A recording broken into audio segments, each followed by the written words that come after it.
கர்த்தருடைய பரிசுத்த நாமத்துக்கு மகிமை உண்டாவதாக.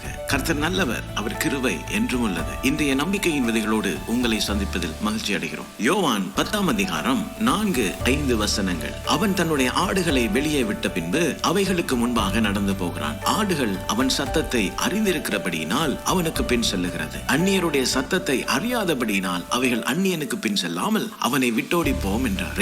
பிரியமானவர்களே, நாங்கள் தேவனுடைய பிள்ளைகள். தேவனுடைய பிள்ளைகளாக நமக்கு அதிகமாக தேவைப்படக்கூடிய ஒரு பலன் தான் ஆவிக்குரிய பகுத்தறிதல். அதாவது கர்த்தருடைய சத்தத்தையும் அந்நிய சத்தத்தையும் பகுத்தறியக்கூடிய அந்த கிருபை வரும். இங்கே இயேசு சொல்லுகிறார், அவருடைய மந்தை, அவருடைய ஆடுகள் அவருடைய சத்தத்துக்கு செவி கொடுக்கும் என்று. இங்கே அவர் அந்நியர் என்று சொல்லப்படும் பொழுது அவர்கள் நாங்கள் அறியாத மக்கள் அல்ல, தேவன் நம்முடைய வாழ்க்கையில் அனுமதிக்காத சில நபர்களை குறிக்கிறது. இந்த அந்நிய சத்தத்துக்கு விலகி தேவனுடைய சத்தத்துக்கு நாங்கள் செவி கொடுப்போமானால் நிச்சயமாகவே நாங்கள் சேர வேண்டிய இடத்துக்கு பத்திரமாய் கொண்டு போய் சேர்க்கப்படுவோம். பிரியமானவர்களே, டேவிட் லிவிங்ஸ்டன் அவர்களுடைய வாழ்க்கையை நாங்கள் எடுத்து பார்த்தோமானால் ஆப்பிரிக்காவை முழுவதுமாய் ஆராய்ச்சி செய்கிற ஒரு ஊழியத்தை அவர் செய்தார். அதாவது ஆப்பிரிக்காவின் அந்த அடர்ந்த காடுகளுக்குள்ளே போய் காட்டுவாசிகளின் கோத்திர தலைவர்களிடத்திலே அவர் உதவி பெறுகிறது வழக்கம். அநேக சூழ்நிலைகளிலே அவர் அந்த காட்டுவாசிகளின் தலைவர்களிடத்திலே இந்த இடத்துக்கு போகிறதுக்கு மிகவும் இலகுவான வழி எது என்று கேட்கும் பொழுது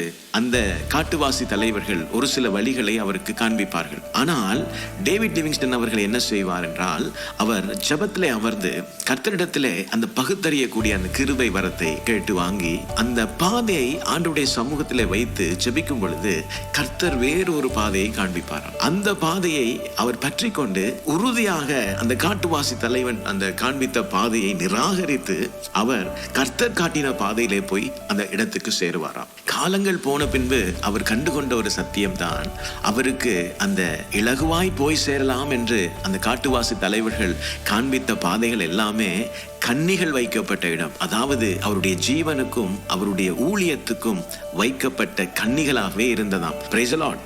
அவர் ஆண்டவருடைய அந்த சத்தத்துக்கு உறுதியாய் செவி கொடுத்ததுனால அவருடைய ஊழியமும் அவருடைய ஜீவனும் அந்த இடத்துல காக்கப்பட்டதாக சொல்லப்படுகிறது.